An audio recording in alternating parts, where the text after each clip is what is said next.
Corona व्हायरसनं राज्यासह भारतात पुन्हा एकदा डोकं वर काढलंय। पुढे आलेल्या आकडेवारीनुसार देशामध्ये रुग्णसंख्येत मोठी वाढ झाल्याचं समोर आलेलं आहे। यामध्ये देशात सक्रिय रुग्णांची संख्या 4,000वर पोहोचली असून गेल्या 24 तासात 203 नव्या रुग्णांची नोंद करण्यात आली आहे। तर मृतांचा आकडा हा वाढून 32 वर गेलाय।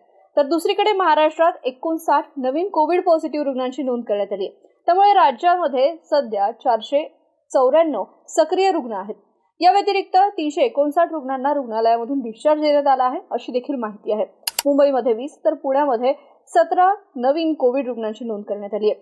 त्यासोबतच ठाण्यामध्ये 4, पुण्यात 1, पुणे मनपामध्ये 17, पिंपरी चिंचवड मनपामध्ये 2, साताऱ्यामध्ये 2, कोल्हापूर मनपामध्ये 2, सांगली मनपामध्ये 1, छत्रपती संभाजीनगरमध्ये 1 आणि छत्रपती संभाजीनगर मनपा हद्दीमध्ये 7, अकोल्याच्या मनपामध्ये 2 अशा नवीन रुग्णांची नोंद करण्यात आली आहे।